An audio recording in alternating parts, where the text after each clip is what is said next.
Hello, hi, welcome all the competitive warriors and would-be teachers. This is your Kiran Kodumuru. Welcome back to our content biological science classes. So previous classes అన్ని కూడా as యూజువల్గా డిస్క్రిప్షన్లో ఇచ్చాను. ఎవరైనా miss అయినట్లయితే చూడండి.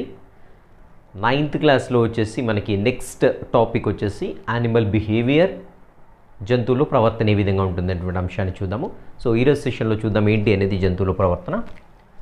ఇక్కడ చూడండి, ముందుగా జంతువుల యొక్క ప్రవర్తనని అధ్యయనం చేయడాన్ని ఇథాలజీగా చెప్పుకుంటాం.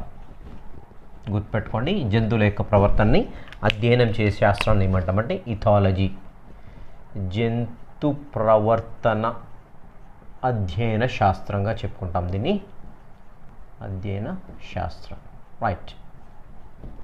సో మరి జంతువుల ప్రవర్తన ఎందుకు అధ్యయనం చేయాలని చూసినట్లయితే, జంతువులు సాధారణంగా అవి పరిసరాలతో ఎలా రియాక్ట్ అవుతుంటాయి, తమంతట తామే ఎలా రియాక్ట్ అవుతుంటాయి, ఇతర జంతువులతో ఎలా ఇవి రియాక్ట్ అవుతున్నాయి అనేటువంటి అంశాలని, ముఖ్యంగా 3 అంశాలు గుర్తుపెట్టుకోండి.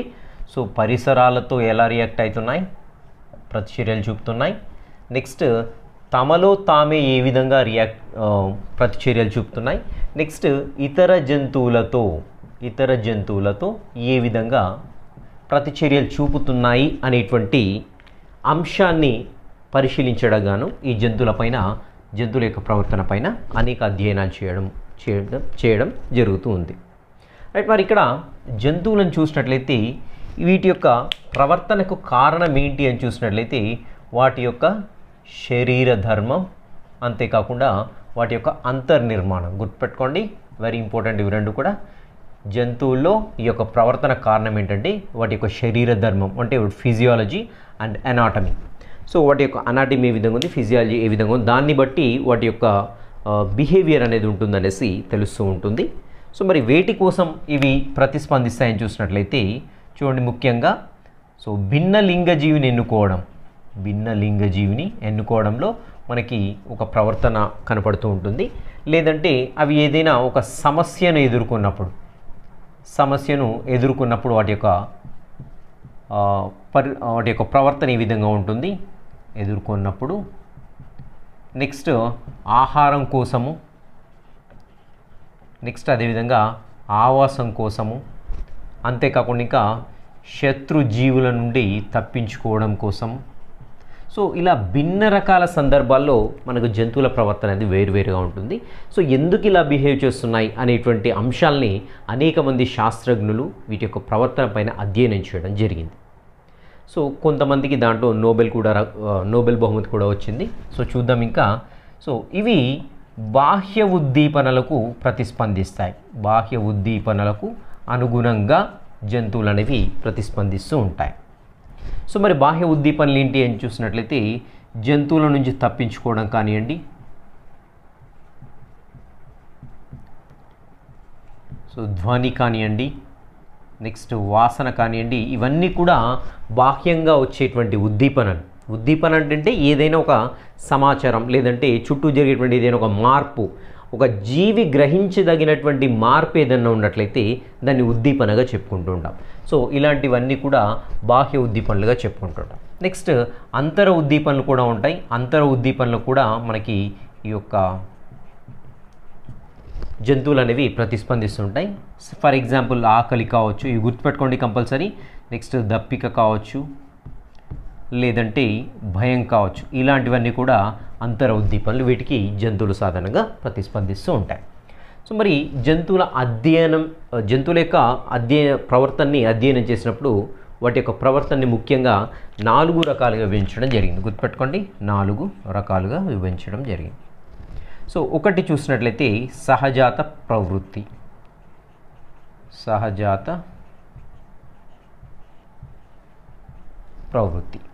సో దీన్ని ఏమంటామంటే ఇన్స్టింక్ట్ బిహేవియర్ అంటాం ఇంగ్లీష్లో. ఇన్స్టింక్ట్ బిహేవియర్గా చెప్పుకుంటూ ఉంటాం. సో రెండవది వచ్చేసి అనుసరణ. సో దీన్ని ఏమంటామంటే ఇంప్రింటింగ్ అంటాం. నెక్స్ట్ వచ్చేసి అనుకరణ. ఇది అనుసరణ, ఇది వచ్చేసేమో అనుకరణ.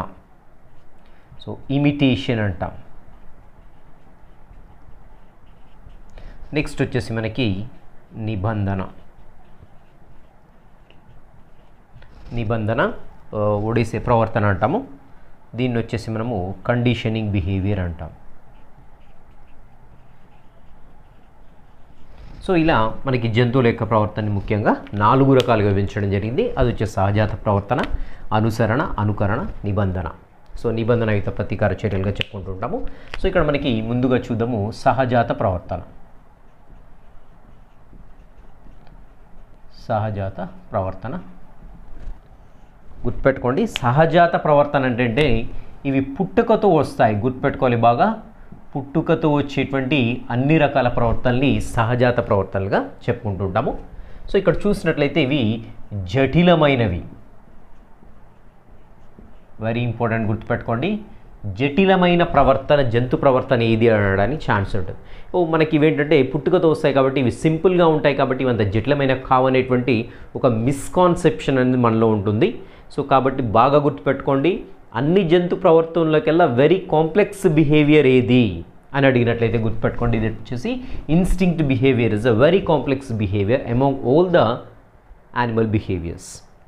రైట్. ఇక్కడ సహజాత ప్రవర్తన అత్యంత జటిలమైనటువంటి ప్రవర్తన. సో దీనికి ఉదాహరణ చూసినట్లయితే మనము చూడండి, ఇక్కడ సాలెపురుగు గూడు కట్టుకోవడం ఉండొచ్చు. సాలెపురుగు గూడు కట్టుకోవడము, అదేవిధంగా పక్షులు కూడా గూళ్ళు కట్టుకుంటూ ఉంటాయి. ఓకే. నెక్స్ట్ ఇంకా చూసినట్లయితే మనకి చేపలు ఈత కొట్టడం, ఇలాంటివన్నీ కూడా ఏంటంటే మనకి సహజాత ప్రవర్తనగా చెప్పుకుంటుంటాం. సో ఇంకా చూసినట్లయితే మనుషుల్లో మనకి అనేక ప్రతీకార చర్యలు జరుగుతుంటాయి. ప్రతీకార చర్యలు. సో ఇవన్నీ ప్రతీకార చర్యలు కూడా ఏంటంటే సహజాత ప్రవర్తనలే. సహజాత ప్రవర్తన గుర్తుపెట్టుకోండి. సో అన్ని రకాల ప్రతీకార చర్యలు మనిషిలో జరిగేటువంటి రిఫ్లెక్స్ యాక్షన్స్ ఏవైతే ఉన్నాయో అవన్నీ కూడా ఇన్స్టింక్టివ్ బిహేవియర్గా చెప్పుకుంటాం. ఉదాహరణకు ఒక చిన్న బాబు ఎవరు చెప్పరు, ఏమి చెప్పరు, కాలుకు ముళ్ళు కుచ్చుకుంది అనుకోండి, ఆటోమేటిక్గా ఫీల్ అవుతాడు, బాధపడతాడు, దాన్ని వెంటనే తీసేస్తాడు. ఇది నేర్చుకున్నటువంటి ప్రవర్తన కాదు. సో అది ఆటోమేటిక్గా పుట్టుకతోనే ఆ యొక్క పిల్లవాడికి ఆ యొక్క ప్రవర్తన అనేది అలవాటు పడింది. లైక్ క్యాండిల్ వెలుగుతుంది అనుకోండి, చేయి పెట్టగానే కాలుతూ ఉంటుంది, లేదు వేడి వస్తువు పట్టుకున్నప్పుడు కాలుతుంది, వదిలిపెట్టేస్తూ ఉంటాడు, అంతేగాని పట్టుకొని ఉండడు కదా. సో ఇలాంటి ఏవైతే రిఫ్లెక్స్ యాక్షన్స్ ఉన్నాయో, ప్రతీకార చర్యలు అన్నీ కూడా మనకి ఏంటంటే సహజాత ప్రవర్తనగానే పరిగణిస్తూ ఉంటాం. రైట్. నెక్స్ట్ రెండవది వచ్చేసి మనకి అనుసరణ. అనుసరణ దీన్ని ఇంప్రింటింగ్గా చెప్పుకుంటాము. ఎస్పెషల్లీ మనకేంటంటే మన దాంట్లో ఇచ్చిన దాని ప్రకారం చూసినట్లయితే అనుసరణ అనేది కోడి, నెక్స్ట్ అదేవిధంగా ఒక బాతుని ఎగ్జాంపుల్ తీసుకొని ఇవ్వడం జరిగింది. ఎస్పెషల్లీ మనకేంటంటే ఇది పక్షుల్లో గమనించడానికి ఛాన్స్ ఉంటుంది అనుసరణ. సో ఏంటి అనుసరణ అంటే అనుసరించడం, ఏదైనా ఒక దాన్ని అనుసరించడం. ఏది మరి దేన్ని అనుసరిస్తుందని చూసినట్లయితే సో ఈ పక్షి పిల్లలు ఏవైతే ఉన్నాయో పుట్టగానే ఏదైతే కదులుతూ ఉంటుందో దాన్ని అనుసరిస్తూ ఉంటాయి. కదిలే దానిని అనుసరిస్తాయి. సో దీన్ని ఏమంటామంటే మనము అనుసరణగా చెప్పుకుంటూ ఉంటాం. రైట్. సో పక్షి పిల్లలు పుట్టగానే ఏదైతే దాని ముందు కదులుతుంటాయో, కళ్ళు తెరవగానే వాటి ముందు అయితే కదులుతుంటాయో దానినే వాటి యొక్క తల్లిలాగా భావిస్తూ వాటిని అనుసరించడం జరుగుతూ ఉంటుంది. ఉదాహరణకు మనకి బాతు పిల్లలు అనేవి బాతుగుడ్లను కోడికి పొదుగు వేసినప్పుడు గుడ్డు నుండి రాగానే కోడి కదులుతుంది కాబట్టి ఈ కోడినే తన తల్లిగా భావించేసి బాతు పిల్లలు అనేవి వాటితో తిరుగుతూ ఉంటాయి. గుర్తుపెట్టుకోండి, ఎగ్జాంపుల్గా గుర్తుపెట్టుకోండి. సో ఇదేంటంటే అనుసరణగా చెప్పుకుంటూ ఉంటాం. రైట్. సో ఇక్కడ ఇంకా మనకి అనుసరణ పైన మనకి ఒక శాస్త్రవేత్త కోనార్డ్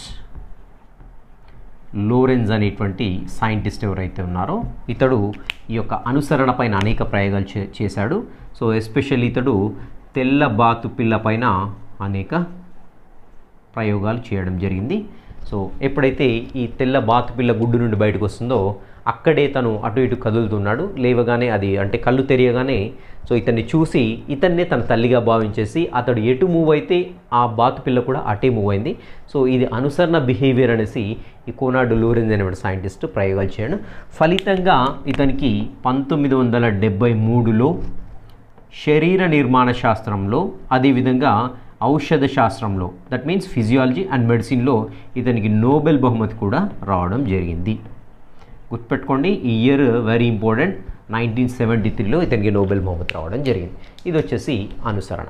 సో అనుసరణ కేవలం మనకేంటి, ఇవి కదులుతున్నటువంటి ఓన్లీ జీవులనేనా, లేదంటే కదలనటువంటి ఫర్ ఎగ్జాంపుల్ ఒక కార్డ్బోర్డ్ ఉంది.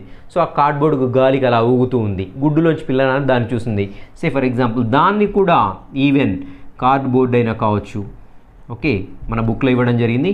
నెక్స్ట్ కదులుతున్నటువంటి ఒక బంతి కావచ్చు. సో ఇలాంటివి ఏదైనా బాక్స్ కావచ్చు, ఇలాంటి కదులుతూ ఉన్నట్టు కనపడే వాటిని కూడా ఇవి వాటి యొక్క తల్లిలాగా భావిస్తూ ఉంటాయి అప్పుడే పుట్టినటువంటి పిల్లలు. దీన్ని మనము అనుసరణగా చెప్పుకుంటూ ఉంటాం. ఓకే, నెక్స్ట్ వచ్చేసి అనుకరణ.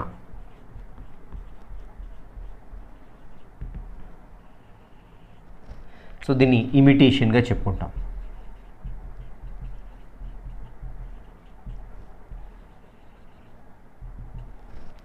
సో ఇక్కడ ఇమిటేషన్ అంటే ఏంటంటే సాధారణంగా కొన్ని జంతువులు ఏం చేస్తాయంటే తమ తోటి జంతువులను చూసి వాటి యొక్క ప్రవర్తనని ఇవి అనుకరిస్తూ ఉంటాయి. ఒక జీవి యొక్క ప్రవర్తనని మరొక జీవి అనుసరించడాన్ని అనుకరణగా చెప్పుకుంటాం. ఇమిటేట్ చేస్తూ ఉంటాయన్నమాట. సో ఇది ఏంటంటే అనుకరణ బిహేవియర్. దీనిపైన మనకి కోహ్లర్ అనేటువంటి సైంటిస్ట్ అనేక ప్రయోగాలు చేయడం జరిగింది. గుర్తుపెట్టుకోవాలి, కోహ్లర్ అనేటువంటి శాస్త్రవేత్త మనకి అనుకరణ పైన అనేక ప్రయోగాలు చేయడం జరిగింది. ఉదాహరణ ఏంటంటే ఇతడు చింపాంజీల పైన ప్రయోగాలు చేశాడు. సో చింపాంజీల పైన ఏం ప్రయోగాలు చేశాడని చూసినట్లయితే ఒక చింపాంజీకి కొంత ఎత్తులో ఏంటంటే అరటి పండ్లను ఉంచడం జరిగింది. సో ఉంచేసి ఇంకో కేజ్లో ఇంకో చింపాంజీని ఉంచడం జరిగింది. ఈ కేజ్లో ఉన్నటువంటి చింపాంజీకి కొన్ని కర్ర ముక్కలు ఇస్తే ఆ చింపాంజీ మొత్తం కూడా జాయింట్ చేసేసి దాన్ని కొట్టి అవి కింద పడ్డ తర్వాత అరటి పండ్లను తినడం జరిగింది. సో ఈ బిహేవియర్ చూసినటువంటి ఇంకో చింపాంజీ కూడా సేమ్ అదే మాదిరిగా కర్రలను మొత్తం కూడా జోడించేసి కొట్టడం ద్వారా ఏంటంటే ఆ అరటి పండ్లు కింద పడడం, సో అగైన్ వాటిని తీసుకొని తినడం జరిగింది. సో ఇది వచ్చేసి అనుకరణ behaviour. So imitation behaviour. So దీనిపైన ప్రయోగాలు చేసింది ఎవరంటే సైంటిస్ట్ పేరు ఖచ్చితంగా గుర్తుపెట్టుకోండి, కోహ్లర్. నెక్స్ట్ వచ్చేసి నిబంధన.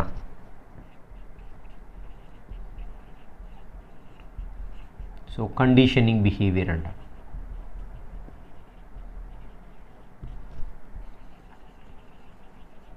సో వెరీ సింపుల్, ఇక్కడ కండిషనింగ్ బిహేవియర్ పైన ఒక సైంటిస్ట్ ప్రయోగాలు చేయడం జరిగింది. సైంటిస్ట్ పేరు గుర్తుపెట్టుకోండి ఖచ్చితంగా. ఇతడు వచ్చేసి ఇవాన్ పావ్లావ్.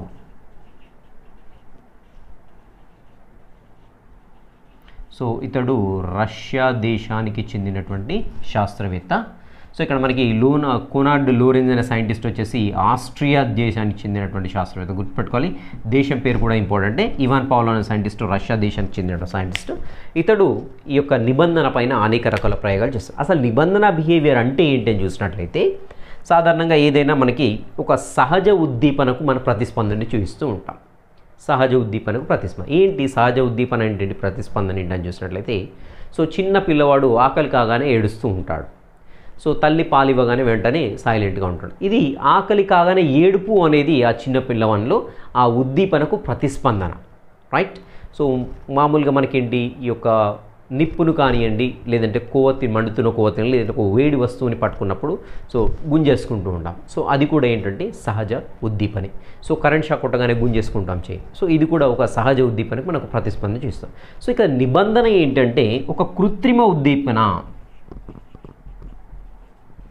సో ఒక కృత్రిమ ఉద్దీపనకి ఒక ప్రతిస్పందన జరుపుతూ ఉంటాం. సో దీన్నే మనం ఏమంటామంటే నిబంధనగా చెప్పుకుంటూ ఉంటాము. సో ఈ నిబంధనలు అనేవి ఖచ్చితంగా నేర్చుకోవలసినవి. గుర్తుపెట్టుకోండి, ఇవి నేర్చుకోవాల్సినటువంటి బిహేవియర్. ఇవి పుట్టుకతో అనేవి రాదు. ఈ నిబంధన చర్యలు అనేవి, నిబంధన ప్రవర్తన అనేది ఖచ్చితంగా నేర్చుకోవాల్సి ఉంటుంది. సో ఒక కృత్రిమ ఉద్దీపనకి మనం ప్రతిస్పందనని చూపిస్తూ ఉంటాం. సో దీనికి ఉదాహరణగా ఈ యొక్క ఇవాన్ పావ్లో మనకు తెలిసిందే కుక్క పైన అనేక రకాల ప్రయోగాలు చేయడం జరిగింది. సో ఆ ప్రయోగం ఏంటో చూద్దాం. జస్ట్ ఇక్కడ ఇవాన్ పావ్లో అనే సైంటిస్ట్ ఏం చేశాడంటే ఫస్ట్ కుక్కకు ఆహారాన్ని ఇవ్వగానే లాలాజలాన్ని స్రవించింది. సో మరి లాలాజలం ఎందుకు ఉపయోగపడుతుందని కూడా గుర్తుపెట్టుకోండి, పాయింట్స్ మెన్షన్ చేశాడు. సో ఆహారం సులువుగా మింగడానికి అదేవిధంగా జీర్ణం కావడానికి ఈ యొక్క లాలాజలం అనేది ఉపయోగపడుతుంది. కాబట్టి కుక్క చూడండి ఆహారాన్ని చూడగానే వెంటనే లాలాజలాన్ని స్రవిస్తూ ఉంటుంది. సో ఇది వచ్చేసి న్యాచురల్ ఇన్స్టింక్ట్, ఇది న్యాచురల్గా బిహేవియర్ అనమాట. ఇది ఏంటంటే నిబంధన రహిత చర్య అంటాం దాన్ని. సో అది న్యాచురల్గా జరిగే ప్రాసెస్. ఏంటి ఆహారం చూడడం అనేది ఏంటంటే ఉద్దీపన. సో దాన్ని చూడగానే లాలాజలం స్రవించడం అనేది ప్రతిస్పందన. సో ఇది నిబంధన రహిత చర్యగా చెప్పుకుంటాం.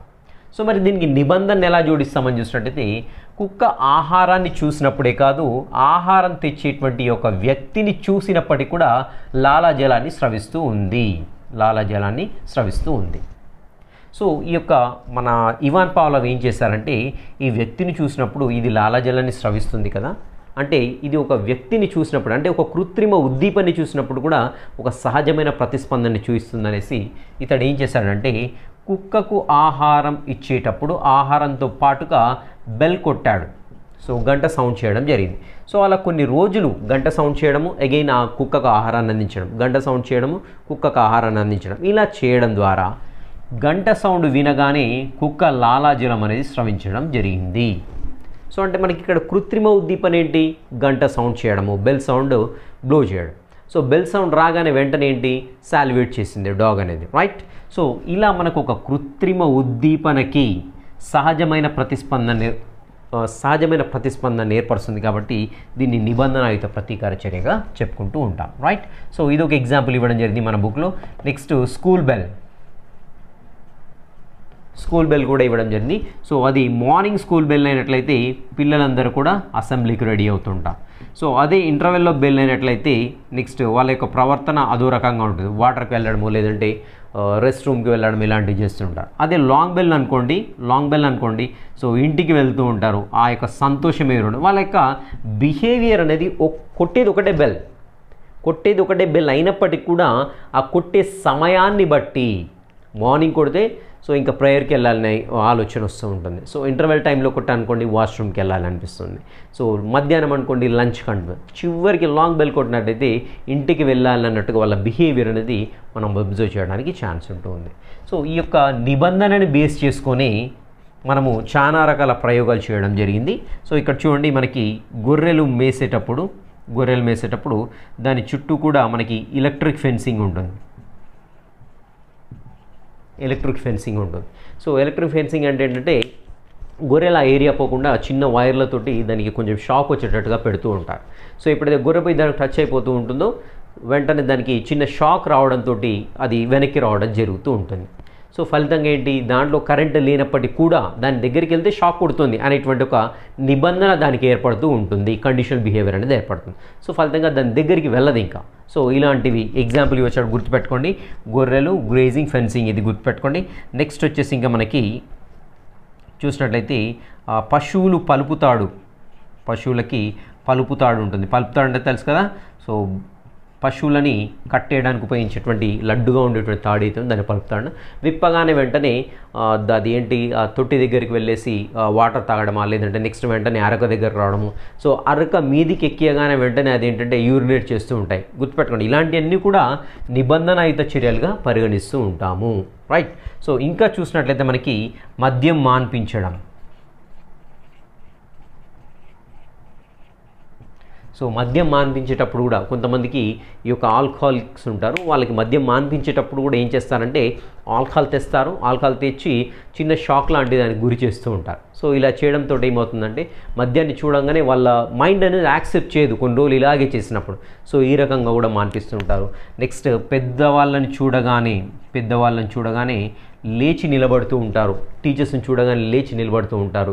నెక్స్ట్ మన జాతీయ గీతం ఏదైతే ఉందో వినగానే మనం ఒక రకమైనటువంటి దేశభక్తి గురై మనం లేచి నిలబడుతుంటాం. ఇలాంటివన్నీ కూడా మనకి ఏంటంటే ఇవన్నీ కూడా నిబంధనాయుత చర్యలుగా చెప్పుకుంటూ ఉంటాం, రైట్. చూసినట్లయితే మానవుని యొక్క ప్రవర్తన ఏ విధంగా ఉంటుంది.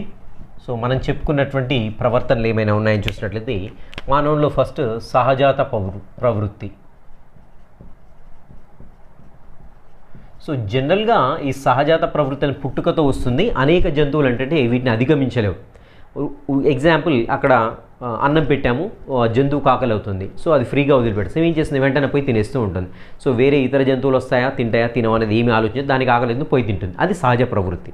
సో మనిషి చాలా తెలివైనవాడు కాబట్టి సో ఈ సహజాత ప్రవృత్తి ఏదైతే ఉందో దాన్ని అధిగమించగలుగుతూ ఉంటాడు, రైట్. సో ఏంటి సహజాత ప్రవృత్తి అని చూసినట్టయితే, సే ఫర్ ఎగ్జాంపుల్ ఆకలి వేసింది మనిషికి. సో ఒక పార్టీకి వెళ్ళాడు, అక్కడ లేదంటే ఒక మ్యారేజ్కో ఫంక్షన్కి వెళ్ళాడు. సో అక్కడ మంచిగా గుమగుమలాడేటువంటి ఒక వంట అనేది తయారవుతుంది. తయారైనప్పుడు వెళ్ళి వెంటనే తినడు. సో అలా వెళ్ళి వెంటనే తిన్నాడు అనుకోండి, అక్కడ తీసుకొని ఇంకా పశు ప్రవృత్తిగా చెప్పుకుంటూ ఉంటాడు. సో తన యొక్క బిహేవియర్ని కంట్రోల్ చేసుకుంటాడు. అందరూ కూర్చున్నప్పుడు మాత్రమే తను వెళ్ళేసి తింటూ ఉంటాడు. అంతేకాకుండా ఇంకా ఎవరైనా ఏదైనా ఒక మాట అన్నప్పుడు ఏంటంటే, ఒకటి ఆపోజిట్గా బిహేవ్ చేశారు, లేదంటే మన వస్తువు ఒకరు గుంజుకున్నారు. సో అదే జంతువుల్లో అయితే వాటి యొక్క సహజ ప్రవృత్తి ఏ విధంగా ఉంటుందంటే, వెంటనే ఆ జంతువు పైన దాడి చేసి పాడడం కొట్టడం చేసేసి మళ్ళీ అవి వాటి యొక్క గుంజుకుంటూ ఉంటాయి. సో మనిషి అలా కాదు, తన యొక్క సహజాత ప్రవృత్తి ఏదైతే ఉందో, ఇన్స్టింక్ట్ బిహేవియర్ అయితే ఉందో దాన్ని కంట్రోల్ చేసుకునేటువంటి యొక్క కంట్రోల్ చేసుకునేటువంటి సామర్థ్యం అనేది మనిషికి ఉంటూ ఉంటుంది. సో ఇది వచ్చేసి మనిషిలో సహజాత ప్రవర్తన. సో ఇంకా చూసినట్టయితే మనకి అనుకరణ. సో ఇమిటేషన్ బిహేవియర్ అనేది చాలా మనం అబ్జర్వ్ చేస్తూ ఉంటాం. మనల్ని చూసి ఫర్ ఎగ్జాంపుల్ ఒక టీచర్ అతని యొక్క బిహేవియర్ ఏ ఉంది, అతని యొక్క డ్రెస్సింగ్ ఏ విధంగా ఉంది, దాన్ని బట్టి కూడా మన యొక్క స్టూడెంట్స్ మనల్ని ఇమిటేట్ చేస్తూ ఉంటారు. ఉదాహరణకు నేను అబ్జర్వ్ చేశాను మా స్కూల్లో. నాకు జనరల్గా పెన్ ఏంటంటే ఇక్కడ షర్ట్కి పెట్టుకునే అలవాటు ఉండదు, ప్యాంట్ జేబులో పెట్టేసుకుంటాను. సో ఈ బిహేవియర్ చూసి అగైన్ పిల్లలు కూడా ప్యాంట్కే పెట్టుకోవడం అలవాటు చేసుకున్నారు. ఈ విధంగా ఏంటంటే మనుషులు జనరల్గా ఒకరి యొక్క బిహేవియర్ని ఇంకొకరు ఇమిటేట్ చేస్తూ ఉంటారు. సో అంతేకాకుండా మన పిల్లలు చూడొచ్చు, పిల్లలు హీరోయిన్ లాగా బిహేవ్ చేయడం మనం అబ్జర్వ్ చేయొచ్చు. వాళ్ళ డ్రెస్సింగ్ అలా, వాళ్ళు కూర్చునే విధానం, వాళ్ళు నడిచే విధానం, వాళ్ళు మాట్లాడే విధానము. సో దీన్ని బట్టి మన యొక్క మనుషుల్లో ఈ యొక్క అనుకరణ శక్తి అనేది ఎక్కువగా ఉంటుందని చెప్పడానికి ఛాన్స్ ఉంటుంది. నెక్స్ట్ ఇంకా చూసినట్లయితే చూడండి, అనుకరణ ఎస్పెషల్లీ మనకి పీర్ గ్రూప్లో చూసినట్లయితే మాదక ద్రవ్యాలు సేవించడానికి, నెక్స్ట్ అదేవిధంగా మద్యం సేవించడము, నెక్స్ట్ అంతేకాకుండా ఇంకా క్రీడాకారులను ఇమిటేట్ చేస్తుంటారు, క్రీడాకారులని ఇమిటేట్ కూడా చేస్తూ ఉంటారు. ఇవన్నీ కూడా మనుషుల్లో మనకి అనుకరణ బిహేవియర్కి ఉదాహరణగా చెప్పుకోవచ్చు. ఈ ఉదాహరణలు ఖచ్చితంగా గుర్తుపెట్టుకోండి. సే ఫర్ ఎగ్జాంపుల్ ఒక సచిన్ టెండూల్కర్ బ్యాట్ పట్టుకున్నాడు, ఏ పోస్చర్లో నిలబడ్డాడు, ఎలా పట్టుకున్నాడు అనేది పిల్లలు చూసి దాన్ని ఇమిటేట్ చేయడానికి ట్రై చేస్తూ ఉంటారు. సో ఇలా ఏంటంటే మనకి పీర్ గ్రూప్ని పట్టి లేదంటే ఒక వేరే వాళ్ళని పట్టేసి మనకి వాళ్ళు ఇమిటేట్ చేస్తూ ఉంటారు. నెక్స్ట్ నిబంధన. సో నిబంధన అంటే ఏం చెప్పాను, మనకి కృత్రిమ ఉద్దీపనకి మన యొక్క ప్రతిస్పందన ఉంటుంది. ప్రతిస్పందన గుర్తుపెట్టుకోండి బాగా ఇక్కడ. సో మనకి ఈ యొక్క అడ్వర్టైజ్మెంట్స్లో మనకి స్పెషల్లీ హీరోయిన్లని బాగా యూస్ చేసుకుంటూ ఉంటారు, గుర్తుపెట్టుకోండి. లేదంటే ప్లేయర్స్ని, ఈ గేమ్స్ ఆడే వాళ్ళని హీరోయిన్లని ఉపయోగించుకుంటారు. ఎందుకంటే వాళ్ళు ఏ విధంగా తాగుతున్నారు, వాళ్ళు తాగినప్పుడు ఎంత ఉత్సాహంగా ఫీల్ అవుతారు, దాన్ని చూసి మనం ఏంటంటే వాళ్ళు కనపడగానే మనకు ఒక రకమైన ప్రతిస్పందన అనేది ఏర్పడుతుంది. యాక్చువల్గా కృత్రిమ ఉద్దీపనే. సో దానికి మనం రెస్పాండ్ అవుతుంటాం. ఈ బిహేవియర్ని, ఈ మెంటాలిటీని బేస్ చేసుకొని మనకి ఏంటంటే అడ్వర్టైజ్మెంట్ చేసేవాళ్ళు ఈ హీరోయిన్లని ప్రముఖ క్రీడాకారులు ఉపయోగించుకొని మనకి వీళ్ళు ఈ నిబంధన చర్యను ఉపయోగించుకొని వాళ్ళ యొక్క ప్రోడక్ట్స్ని సేల్ చేసుకుంటారు. బాగా గుర్తుపెట్టుకోండి, ఇది ఇంపార్టెంట్, వెరీ ఇంపార్టెంట్. ఎగ్జామ్లో ఆడడానికి ఛాన్స్ ఉండేటువంటి అవకాశం ఉంది. సో అడ్వర్టైజ్మెంట్ రంగంలో ఇలా ఉపయోగించడంతో సో ఈ ప్రవర్తన అనేది మనిషి ఏ ప్రవర్తనని బేస్ చేసుకొని వీళ్ళని యొక్క అడ్వర్టైజ్మెంట్ రంగంలో యూస్ చేసుకుని ఆడడానికి ఛాన్స్ ఉంటుంది. కాబట్టి ఇది బాగా గుర్తుపెట్టుకోండి, రైట్. నెక్స్ట్ వచ్చేసి పరిశోధనాత్మక ప్రవర్తన.